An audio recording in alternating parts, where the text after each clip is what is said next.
Cabelinho Chanel, óculos escuros, postura perfeita, sempre classuda e bem vestida. A aparência da Anna Wintour exala poder e não é à toa. Ela é uma das figuras mais influentes, importantes e temidas da história da moda. Com mais de 3 décadas à frente da Vogue americana, a Anna construiu muito mais do que uma carreira de sucesso. Ela redefiniu o que é ser relevante na moda. Hoje, no Rato Veio a Roupa, a gente mergulha na trajetória dessa mulher que dita tendências, cria ícones e de quebra ainda organiza o maior evento fashion do mundo, o Met Gala. Quem é Anna Wintour, como ela chegou onde chegou e por que é tão impossível falar de moda sem falar dela. Eu sou a Gabi Fernandes e começa agora o Rato Roeu. Por que é impossível falar de moda e não falar de Anna Wintour? Porque, é uma imagem icônica. Eu acho que tu pensa em moda e a pessoa que pensa na pessoa que tá mais longe de moda que possa estar, ela pensa nessa figura. Além de ser uma profissional, uma editora de moda, é um personagem muito bom. Além de uma pessoa que faz a roda da moda girar, fez diferença no mundo da moda, é quase que um teatro, assim, criado excelente. Pra quem não sabe, meu nome é Henry Moy. E o seu nome, qual é, gatinha? Eu me chamo Laila, tudo bem com vocês? Tudo!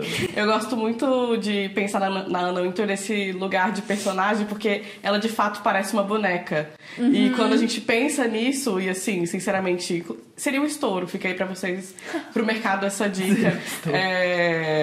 A Anna Wintour, ela tem essa imagem, né, esse visual, que inclusive quando se fala de sátira de moda, colocam ali o bobzinho, o Chanelzinho, o óculinho, e sim, estão falando de Anna Wintour. E é isso.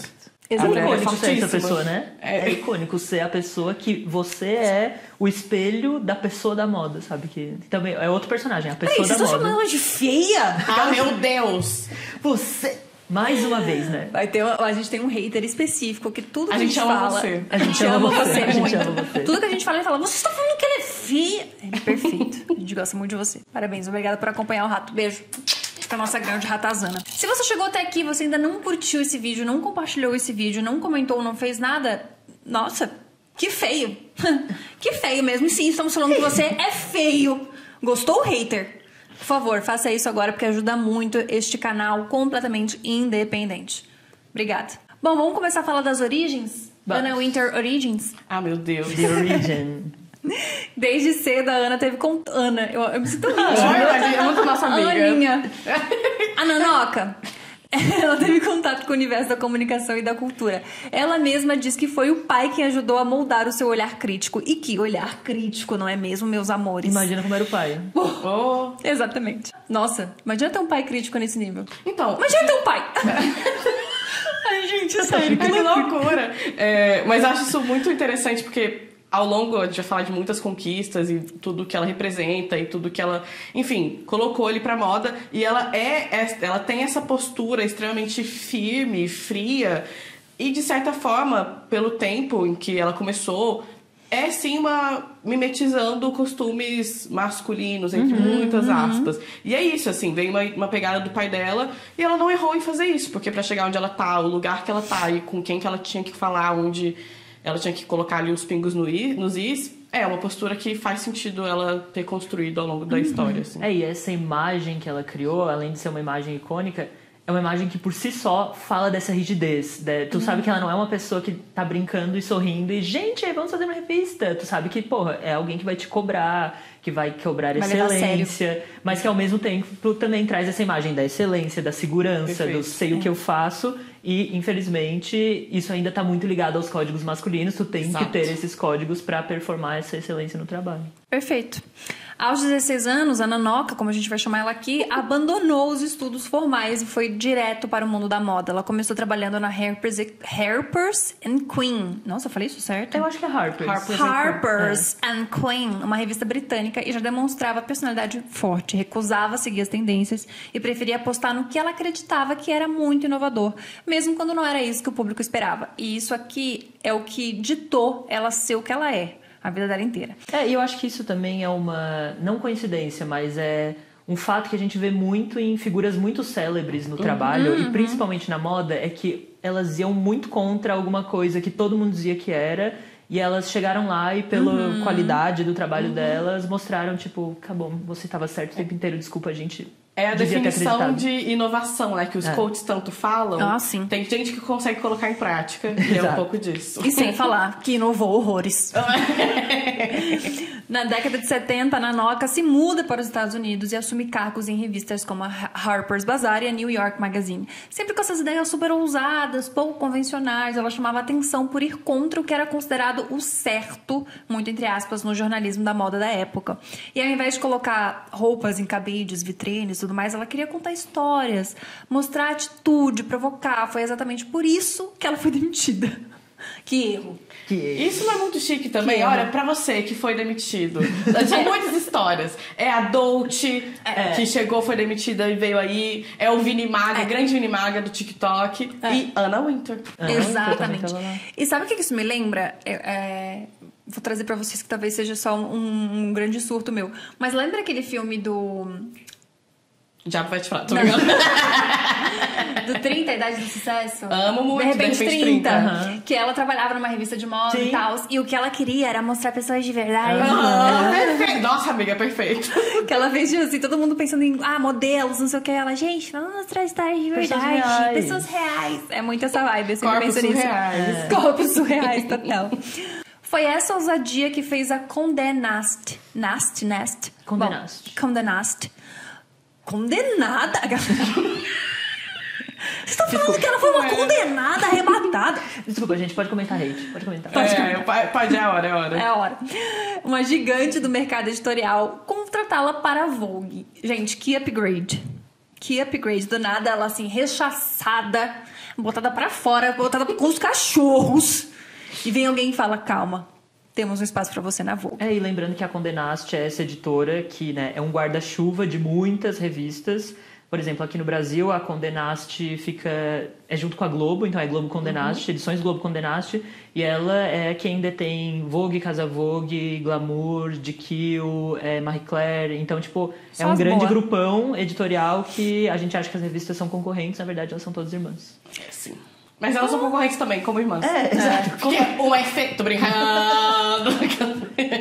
Rivalidade feminina de revistas, Laira? Pode falar gente feia nesse podcast. Não pode. Primeiro ela foi chamada para ser diretora criativa e depois, em 1988, como editora-chefe. Ela assumiu a revista com a missão de recuperar a sua relevância. E aí ela foi gigantesca. A Nanoka mostrou a que veio. A sua primeira capa já foi histórica. Uma modelo usando jeans e uma blusa de alta costura. Jeans na capa da Vogue, meu Deus, que escândalo, um marco. E eu sei que parece extremamente bobo, do tipo, gente, jura? Foi isso que foi grande icônico. Mas vocês pensam que elas faziam sempre uma mesma coisa, era alta costura e alta costura e alta costura. De repente uma pessoa de jeans, é tipo você ir de Havaianas no Festival de Cannes, sei lá, sabe? É uma coisa, tipo assim, muito disruptiva e muito louca. Meu Deus, você quebrou todos os paradigmas, solta o pico, Foi exatamente isso que aconteceu com ela. E essa capa é muito importante até hoje. Eu estudei na faculdade essa capa, realmente. Eu sempre olho pra lá porque a gente fez a mesma faculdade e fizemos praticamente as mesmas aulas com os mesmos professores. E, assim, é uma importância muito grande porque... Dá pra ver, até no TikTok essa semana, quando, né, falou-se muito de Anna Wintour, voltou esse vídeo que é todas as capas de Vogue antes de Anna Wintour, e era sempre mulheres da alta sociedade, não eram nem ou modelos, mas eram sempre tipo perfis muito de perto, assim, aparecendo o rosto e um pouco do colo. E essa capa dela era uma menina muito jovem, protagonizando, com um moletom, é Dolce & Gabbana? Não lembro o que é. É Versace ou Dolce & Gabbana, um dos dois. Que tem uma cruz toda cravejada. Eu acho que não é nenhum dos dois, tá? Fake news, então. Tá. Mas uma cruz cravejada. Já é um moletom, tipo, não era um vestidaço. E uma calça jeans junto, o que era realmente muito disruptivo. Mas era mais do que isso, assim, não era a calça jeans ali. Era toda a imagem que foi criada. A história que foi contada da juventude. A história do high-low, que é isso. O moletom high fashion com a calça jeans. E parece muito bobo pensar isso hoje, tipo, a gente é muito novo pra achar que isso é revolucionário, mas realmente pensando, tipo, é como a gente viu essa mudança, eu acho, muito, sei lá, quando o TikTok introduziu um novo jeito de se ver internet ao invés do Instagram. É isso, eu acho que assim, é quase que os vídeos curtos da Vogue. Não é extremamente uau, e na hora você pegou e falou, caralho, isso aqui vai mudar tudo. Não deu pra perceber na hora. Mas depois é isso, ela começa a construir narrativas em cima daquilo. Antes a Vogue era 100% imagem, e a imagem que não importava a história daquela mulher por trás. Era a imagem daquela peça de roupa, era a imagem daquela marca.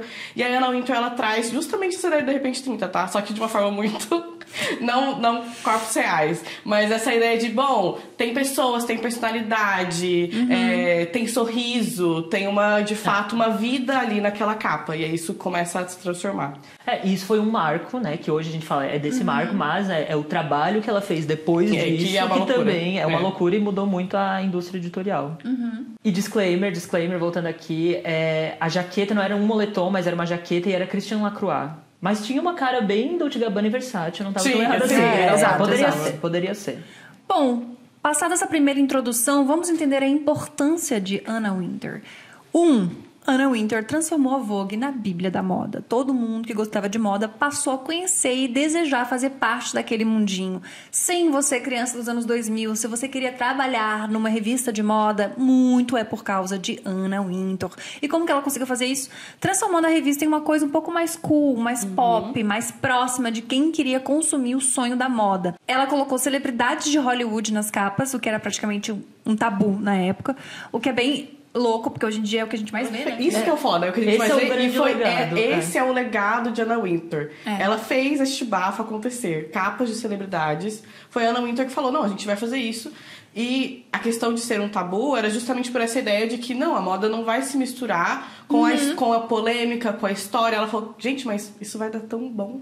É que moda está em tudo. Exato. Vamos mostrar pessoas reais. E aí as pessoas reais são tipo Britney Spears. Mas é isso, entendeu? Foda. Mas é muito doido pensar que não existe numa capa de revista hoje se não é com uma modelo que já é muito famosa, assim, não pode ser uma modelo qualquer, ou uma celebridade que é muito famosa, assim. E pensar que não existia isso.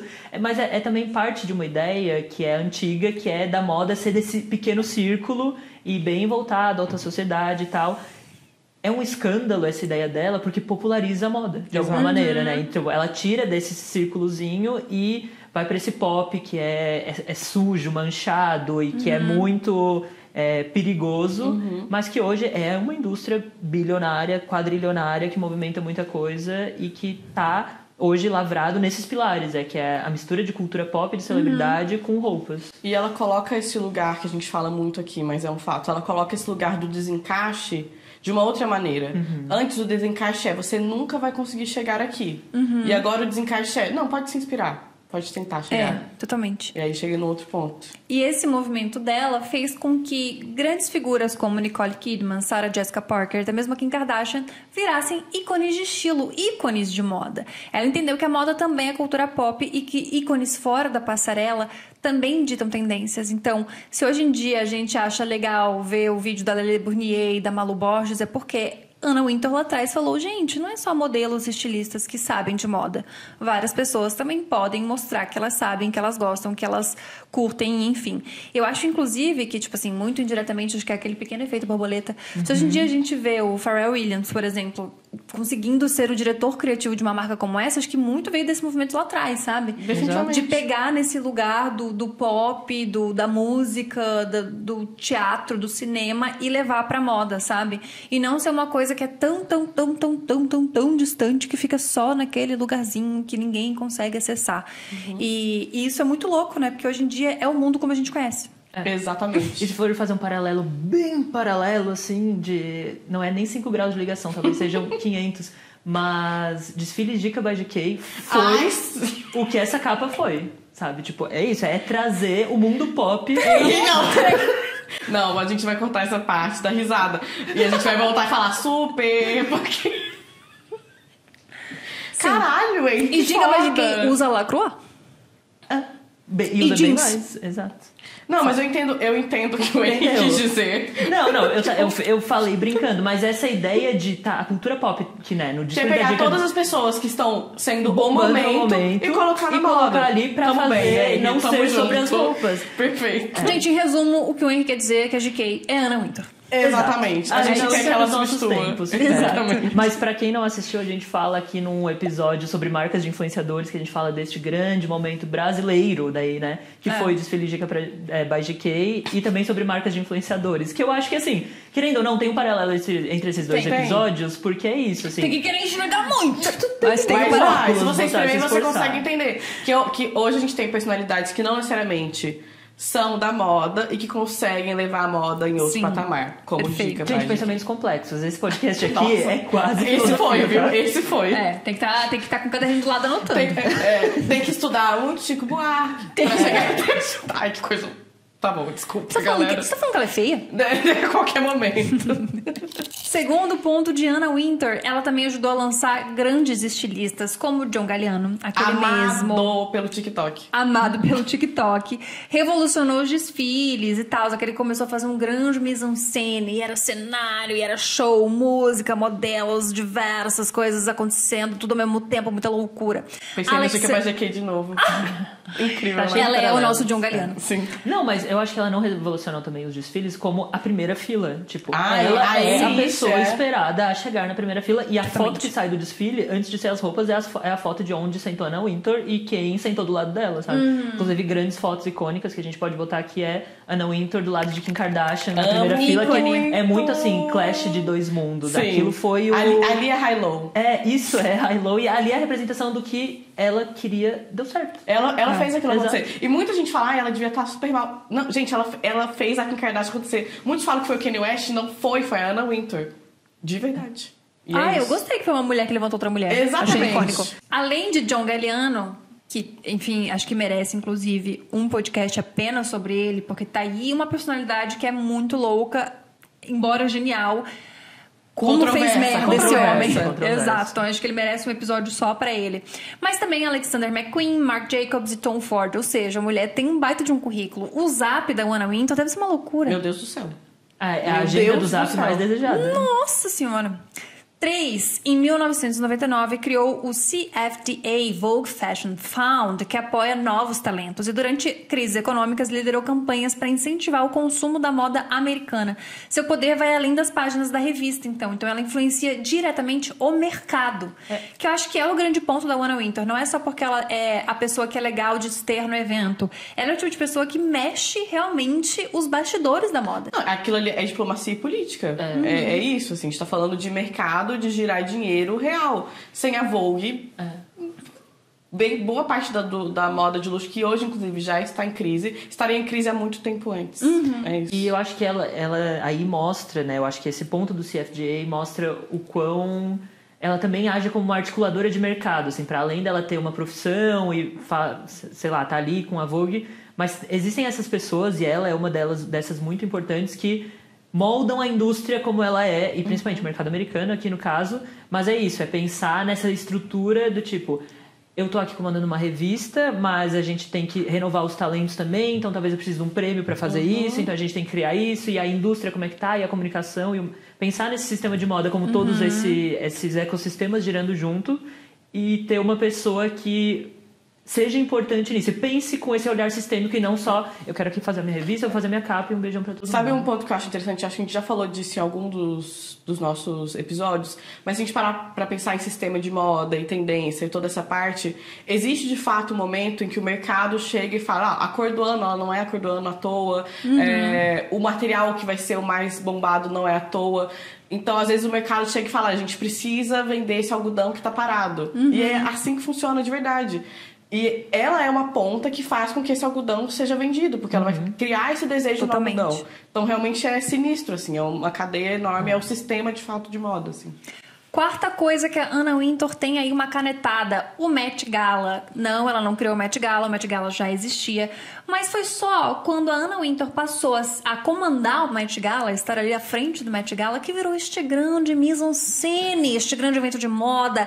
Aquele momento onde a gente fica esperando pra ver o que Edu e Fi falarão dos looks das celebs. Sim. Porque antes era só um grande evento chique, blá blá blá. Mas ela fez virar o evento de moda do ano. Assim, existe os Fashion Week e existe o Met Gala, que a gente fica esperando cadê o look. E sabe o que eu acho mais legal dessa parte do Met Gala que a Anna Wintour proporciona? Que é isso, ela faz celebridades acontecerem, ela faz aquilo acontecer, ela sabe exatamente quem está em alta, quem deve estar em alta, de acordo com o que eles estão planejando pro ano. Então, assim, não é qualquer evento de celebridades. Que, por exemplo, a gente tem Golden Globes, Oscar, que já é muito restrito e tem muita gente. Mas o Met Gala é indicado a dedo os convidados. E isso é... As pessoas sentam do foda. lado da pessoa X, é um grande... É uma máquina, assim, de... Totalmente. E eu acho que é um evento que quase virou mais cultura pop do que moda, assim. Ele tem a moda enquanto base, e que é muito legal, porque leva a moda pra muito mais gente, mas hoje ele é completamente cultura pop, é um show, é igual a gente parar pra ir no show da fulana no estádio, assim. Ele virou esse momentão que todo mundo espera. E é muito legal pensar nas dinâmicas, assim, tem aquelas pessoas que são fixas, e porque são grandes ícones. A Rihanna se tornou esse grande ícone do Met Gala, por exemplo. E tem essas pessoas que você sabe que são apostas. Aí, por exemplo, você não conhece, você vai ver... Deixa eu ver o que tá fazendo. Ah, vai lançar o filme daqui a um mês. E aí, isso é super interessante, assim. Essa ideia de não só movimenta a moda, como movimenta o cinema, movimenta a música. Então, eles se interligam de uma forma muito interessante dentro desse evento, assim. E coisas que eu acho muito loucas e é muito legal pensar nisso. A gente fica doido pra ver a entrada do Met Gala. A gente não sabe nada que acontece lá dentro. A gente sabe que o banheiro é icônico, Exato, que saem selfies icônicas. E acabou. Mas aí, cara, ela criou uma máquina de entretenimento que a entrada, os passos que as pessoas dão pra subir a escada viraram um momento. Exato. Totalmente. Quinta canetada da Wintour usou a Vogue para além das tendências. Ela apoiou causas LGBT, pautas raciais, ambientais, políticas. Ela colocou figuras como a Kamala Harris, Michelle Obama e Greta Thunberg na capa. Isso já era icônico, a gente colocar uma Kim Kardashian. Imagina você colocar uma ativista na capa da Vogue. Sob a liderança dela, a Vogue não ficou em cima do muro. E a gente entendendo como que está os Estados Unidos, principalmente, e o mundo como um todo, né, que está completamente dividido, ela fez um trabalho gigantesco através da Vogue. E também tem muito esse do o que é uma capa e por que ela gera esse status e esse símbolo. Quando se bota não uma modelo que está servindo de cabide ali, quando vai lá e bota a Michelle Obama, isso tem uma intenção, isso quer falar algo, isso quer mostrar, botar na vitrine um posicionamento, uma ideia. E é incrível que a moda fez que a capa de um livro, de uma revista, seja algo muito importante, tanto que a gente fala muito no Brasil da capa física, da capa digital e do grau de importância que cada uma delas tem. Exatamente. Mas é muito doido pensar que isso também é um trabalho de uma editora de moda, assim, né? E a gente tem, cada revista de moda tem a sua editora de moda. Mas eu, por exemplo, antes de entrar na faculdade, até há pouco tempo, assim, pra mim é muito pueril, assim, o que é uma editora de moda? O que ela faz? Eu acho que o filme O Diabo Veste Prada ajudou a gente a entender, pelo menos a visualizar o que é esse trabalho na redação, mas é esse trabalho importante de pegar e, tipo, ok, sobre o que vamos falar, o que vai ser pauta, qual é a ideia que vai estar aqui no momento, para além do look que vai estar ali, representando tudo isso. Mas hoje eu acho que as capas... Existem capas mais vazias, assim, de ideias, com certeza. Mas quando tem uma intenção, é muito legal. Porque tu vê ali, tipo... Ok, aqui dentro dessa revista, a gente vai falar sobre essas ideias, mas também vai ver looks e propagandas e tudo mais, assim. Eu ia falar... O que eu acho bem interessante nessa ideia também é essa ideia de... Além de tudo, é também um veículo de comunicação jornalístico. Por mais que as pessoas queiram afastar desse lugar, é este local. E a gente sabe que todo veículo ele não é imparcial, ele tem o seu posicionamento, ele tem o seu alinhamento. E é muito interessante a gente colocar a moda, que é sempre colocada num lugar superficial, que não precisa disso, que não é sobre política, e sempre é. Mas é muito importante ver quando esse posicionamento tá ali escancarado. E mesmo que alguns sejam, sei lá, pode ter o momento da fachada, pode ter o momento de junho que vem a galera, mas é importante. Pelo menos importante que se fale, é importante que tenha essa visibilidade. E por ser um veículo de moda, também ajuda no sentido de colocar isso não tão superficial. As pessoas que estão ali recebendo essa matéria também falam, não, tá, então eu vou pensar sobre isso também. Talvez eu também vou chegar em alguma opinião sobre isso, vou procurar mais. Então eu acho isso super interessante, porque por muito tempo moda era só olhar imagens e hoje a gente realmente tem essa ideia de qual foi o conceito da capa? Por que chamaram essa pessoa? O que de fato está escrito dentro dessas páginas? Por que ela a que ponto ela é importante para estar ali sendo a maior vitrine, né? Então eu acho isso muito, muito importante e por muito tempo, assim como a questão das celebridades, demorou-se muito a fazer isso e nisso há um pioneirismo, assim, na questão da moda da Vogue, sim. Sexta canetada da Anna Wintour, da nossa Nanoca, atenção ratazanas, em 1989, esse aqui talvez choque um pouco vocês. Na segunda edição dela como editora, ela colocou Naomi Campbell na capa da Vogue e foi a capa com a primeira modelo negra. 1989. É ontem. Assim. Ontem, isso foi uma loucura. E foi um grande marco no mercado que ainda ignorava a diversidade. E vocês pensem, Naomi Campbell, uma mulher belíssima, super modelo, magérrima, foi a cara da diversidade naquele momento, porque não se tinha uma capa com uma mulher preta. Foi o início de uma jornada muito lenta, mas contínua, de mais representatividade na moda. E é muito louco a gente pensar que foi realmente 3 meses atrás que isso aconteceu. Exato. Isso foi ontem. E um ponto também é que acho que pode parecer que foi uau, uma capa com uma mulher negra, uau. E não foi extremamente criticado. E isso a Anna Wintour tem essa força também de botar o peito e falar isso aqui. E demorou muito a ter outra. Entendeu? Ficou por muito tempo sozinha ali. Porque era a Naomi Campbell. E pra não ter uma coisa meio white savior também, é óbvio que ela seguiu o que precisava fazer. Exatamente. Não foi que ela foi... gente, peraí, estaremos com vocês. Não foi essa vibe também. E a gente tá falando agora dessas capas e de trazer a pauta na capa e o que vai se faltar ali. É um movimento bem duplo, né? A gente precisa falar sobre isso, mas isso é interessante pra gente falar agora, porque é o que tá acontecendo. Então, essa retroalimentação não é porque somos bons e queremos salvar o mundo, mas a gente não pode ficar alheio sobre isso, então precisamos falar, sabe? Acho que as duas coisas caminham juntas. E agora os nossos ratazanas que são muito filme lovers, movie lovers. Cinéfilas. Obrigada. Obrigado. Você me chama de feia? Jamais. Cinéfilas. Você precisa ser irmã. Sétima canetada de Anna Wintour, e é uma canetada que nem foi ela propriamente que fez. Ela tem essa fama aí de fria, dominadora, como vocês bem sabem, né? Quando você fala dela, mas... Aí você dava tudo pro lado sexual. Infelizmente, foi bem foda. Ela tem essa fama BDSM. Mas é aquele rolê de que é apenas uma mulher ocupando cargos que geralmente são masculinos, né? Mas esse grande mito por trás dessa diva aí foi uma inspiração para um filme que a gente ama muito. Em 2003, a ex-assistente da Anna, Lauren Welsrasberger, escreveu o livro O Diabo Veste Prada, inspirado nos bastidores da Vogue. O livro virou filme em 2006, com a Meryl Streep vivendo a poderosa Miranda Priestly. E apesar da personagem não ter o nome de Anna, né, seria um pouquinho demais. Podia ser Rena, né? Ia ser documentário daí, se fosse com o nome de Rena Summer. Ia ser foda. Todo mundo entendeu a referência. O filme eternizou a imagem de uma editora exigente, sarcástica, fria e que aterroriza um pouco os funcionários, mas que ainda assim é exímia e faz as coisas de forma brilhante.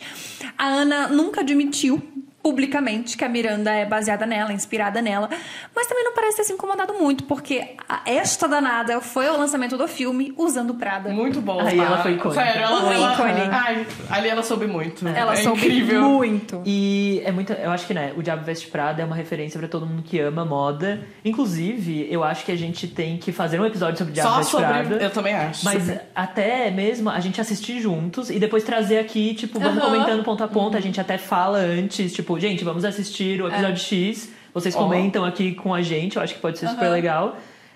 Mas mostra como um editor de moda virou uma figura pop também. Exato. Totalmente. Porque é isso, assim, ela virou essa figura que sai na rua e é fotografada. Ela saiu um pouco do backstage, essa figura. E eu acho que ela é essa líder, né, das editoras de moda, que são as figuras incríveis. Mas a gente tem, Ana Delo Russo, da Vogue Japão, Franca Sozani, da Vogue Itália, a Karine Reutefeldt, da Vogue França também, que, são mulheres que tu vê elas são ícones de estilo. E elas são pop. Acho que a Anna Wintour sai um pouco do mundo da moda, mas dentro do mundo da moda são pessoas, tipo, referência, todo mundo sabe quem é e são importantes, sabe? Eu acho que é só também trazer um ponto muito legal pra gente continuar nessa pegadinha cinéfila. Tem o Diabo Veste Prada, que é toda a questão ficcional da história, mas existe de fato um documentário que é maravilhoso, que se chama The September Issue. Muito bom. Que é um documentário que, se eu não me engano, está na Netflix ou no Prime Video, mas tem disponível. E é de fato sobre a edição de setembro. O que é a edição de setembro da Vogue e também em todo o mundo editorial da moda. É uma edição que é basicamente o ano novo da moda. Em setembro acontece a Big Four, que são as 4 principais semanas de moda. E todo o mercado de moda se movimenta para as novas coleções. Isso é anual. E dentro disso, a Vogue lança a sua September Issue, que é literalmente uma bíblia. Ela é sempre gigantesca. E é tipo, o que vai ser do próximo ano. E tudo que, enfim, vai se ditar dentro disso. Pensa o inferno de quem trabalha lá dentro. E é isso. E aí o documentário é exatamente esse momento. E tem a Anna Wintour falando. Inclusive, além da Anna Wintour, tem um outro grande ícone que basicamente foi dupla dela por muitos anos, que é a Grace Coddington, que é a minha favorita, se pudesse, né? Se eu escolhesse, eu queria ser a Grace. E é uma imagem muito marcante dela também. O cabelão laranja, ruivo, assim, bem armado. Ela é um ícone, assim como a Ana, ela é super... Não vai com as regras, elas discutem bastante também, mas também são super amigas, é muito legal. Então, assistam, vale muito a pena. Vamos assistir também. Os dois juntos. Ratazanas. Se vocês gostarem, fala de verdade aqui, porque eu acho que é uma ideia super legal da gente fazer esses documentários. Tem o da September Issue, tem o do John Galliano também. Isso, tem o do Dries Van Noten. Eu acho que é legal de tipo, assistir, a gente traga seus comentários. A gente faz um trunfo de quem traz o melhor de. Perfeito. Então, eu queria indicar esse momento cinéfilo e também para vocês conseguirem entender muito o que o Henry e a Gabi falaram aqui sobre o que é, de fato, esse momento profissional e como essas pessoas se tornaram esses ícones para além de apenas estar por trás das câmeras, né? É bem bacana. Por que estamos falando de Anna Wintour? Bom, ela saiu aí da chefia da Vogue faz pouquíssimo tempo, mas foram 37 anos? Imagina esse FGTS. Mas ela não saiu, né? Não, ela saiu da edição chefe da Vogue América, mas ela vai estar num cargo, já estava e vai continuar num cargo lá em cima. Vai continuar no Met Gala, vai continuar como editora-chefe da Condé Nast, tá tudo certo. Se antes ela operava pouco, ela vai operar menos. É um pouco isso. Assim, mesmo salário. Um pouquinho mais, talvez. Menos responsabilidades. Nos últimos anos, a Anna foi alvo de críticas por falta de diversidade na Vogue e por manter uma estrutura elitista dentro da revista. E aí vale a gente pontuar que sim, ela foi extremamente revolucionária e incrível lá atrás, mas o mundo por si só mudou, né? As coisas foram mudando. E aí realmente é meio complexo você ir acompanhando todas as mudanças, né? Não querendo passar pano, mas só pra vocês entenderem que realmente não é porque ela foi revolucionária lá atrás que ela seria revolucionária agora, para sempre. Exato. Em 2020, após os protestos do movimento Black Lives Matter, ela admitiu que a Vogue falhou com pessoas negras e prometeu mudanças. Desde então, a revista tem passado por um processo de transformação. Mais pluralidade nas capas, novas vozes na redação e mudanças no tom editorial. Eu acho que é um problema bem geral de revistas de moda. E aqui, de moda, ponto. Não, e assim, vamos falar de moda porque aqui é o que a gente fala, assim, mas é um problema bem geral de equipes. E não vamos restringir a revistas de moda. Eu acho que do mercado de moda como um todo, a gente viu as pautas agora surgirem, tanto né, a pauta de identidade preta, a pauta LGBT, todas essas pautas. A gente botou fora essas pautas, então virou capa, virou imagem, tava todo mundo ali representado nas propagandas, mas no fim, ainda existe um leque muito grande de falta de diversidade dentro das equipes. E é por isso que saem essas grandes baboseiras que a gente tá acostumado a ver. Mas porque se tu tem só uma capa ali com pessoas diversas, mas não tem uma equipe diversa, a coisa não muda em nada. E eu acho que tem um ponto também que é a questão do... Realmente, o que ela fez foi muito revolucionário, mas a revista nunca deixou de ser extremamente elitista. Em nenhum momento. Exato. E eu acho que ela tem esse objetivo também, né? Exato. A Vogue não quer salvar o mundo, ela não quer democratizar a moda pra todo mundo, às vezes muito pelo contrário. Então, mas a gente pelo menos tá vendo um balanço um pouco melhor das coisas, de não ficar tão escancarado. É isso. Muito se engana quem acha que ela saiu do poder. Não, meus amores, ela continua aí ocupando o cargo de Chief Content Officer da Condé Nast, que é simplesmente o mais alto dentro da editora. Exato. Gente, o salário dessa mulher é um absurdo. Ela continua organizando o Met Gala, o maior evento fashion do mundo, e segue influente como nunca. A Anna Wintour não é mais editora-chefe da Vogue, mas ela continua como diretora editorial global da Vogue e diretora de conteúdo global da Condé Nast. Então, assim... tinha um pequeno desvio de função. Isso. Que tiraram. Aí agora ela tá só em tudo mesmo. Antes ela falava assim, Vogue, eu quero assim. Agora ela vai falar assim, Condé Nast, eu quero que a Vogue faça assim. Exato. Obrigada, amiga. Pra quem ela vai mandar o e-mail. Pra quem ela vai mandar o e-mail. Mas eu acho que o mais legal dessa saída dela não é nem tipo, uau, ela saiu. Não é sobre a Ana, mas eu acho que vai ser mais sobre quem vai entrar. Eu também acho, eu tô ansiosíssima. Pra mim é o Estar em Tutti. Seria muito foda. Esse é o rolê do que vai ser legal, do tipo, cara, vamos ter uma nova cabeça ali, né, chefia? Vamos ter o olho da Ana, sim, mas vai ter alguém novo ali dando um pitaco, fazendo o rolê acontecer. E que provavelmente realmente vai ser novo, que eu acho que é uma questão que eles querem. Eu imagino que exista esse problema da digitalização, do precisamos dos jovens, vai ser um TikTok, às vezes, tipo, sei lá, a... Edison Ray. Mas é maneiro. Edison Ray. Se botarem a Charli XCX, eles vão ser icônicos. Eu não tô nem brincando, vai ser Não, eu acho que vocês conhecem a nova, tá? Mas como a gente vai bom. gravar? Eu acho que vai ser difícil, então tá bom. Mas é isso, assim, essa é a animação do mercado, talvez, eu acho. Quem vai entrar nesse cargo que é tão importante e o que vai fazer de revolucionário? Cara, se eles realmente fossem muito legais, eles fariam super um videozinho com o Stanley Tucci. Nossa, só seria... pela Brinks, tá? Só pela Brinks. Finalmente o momento chegou. Muito, tipo, finalmente o momento dele chegou e aí anunciou a outra. Exatamente! Ia ser muito incrível. foda. Gente, eu posso assumir, sério, Por de verdade. favor, a gente faz essa parte. A gente pode ser social media da... Enfim, gente, Anna Wintour moldou o jeito que a gente consome moda nos últimos, sei lá, 30 anos. Enfim, ela foi pioneira a unir moda e cultura pop, ao tratar a moda como algo relevante socialmente. Então, realmente, não é só sobre roupinha. Se você ainda acha que moda é sobre roupinha, você precisa ver este podcast de cabo a rabo. Maratone nossos vídeos. Maratone. O seu legado vai muito além da Vogue, tá em desfiles, nas capas, nas tendências, até no jeito como a gente enxerga o se vestir hoje. Quem nunca vai, sei lá, em algum lugar comprar uma blusinha e pensa na Miranda Priestley falando, você está usando esse suéter azul porque em 1900... É verdade, é isso mesmo. A moda que a gente conhece hoje tem o DNA da Anna Wintour e a gente não pode negar isso. É isso. E eu acho que tem uma coisa muito de legado, assim, que ela deixa e que até mostra pra gente que somos Gen Zers aqui, todos nós. O quão as coisas às vezes levam tempo, sabe? Construir legado dentro da moda, não...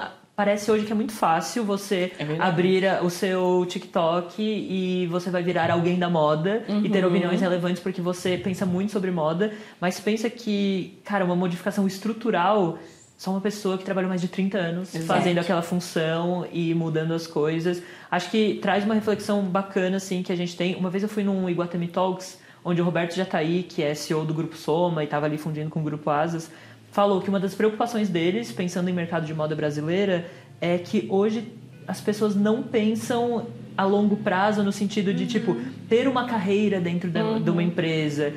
Essa ilusãozinha das redes sociais trouxe essa dificuldade da gente achar que tudo é muito rápido, eu vou conseguir fama agora e daí eu vou ser uma pessoa importante, eu vou ganhar mimos e eu vou ser a próxima Anna Wintour. Não é isso, não é sobre isso. Assim, a pessoa que assumir esse cargo novo não vai ser um TikTok, infelizmente. E vai ser uma pessoa que, se ela trabalhou já há 30 anos na Vogue, essa pessoa trabalhou 20, no mínimo, sabe? Então, tem coisas que levam tempo, construção de carreira é uma dessas coisas. E na moda, que é um lugar onde você precisa de muitas recomendações, muita experiência, muito diz que me diz que, muita aprovação de muita gente, é um lugar onde as coisas levam tempo para acontecer. Acho que isso tem mudado de uma forma positiva também. A gente tem incluído novas vozes de uma forma, né, não tão lenta quanto se incluía antes, mas como o mercado em geral, acho que ainda funciona desse modo. Eu acredito também, falando sobre isso, que muito que a gente vê hoje, inclusive o TikTok é um grande momento para isso.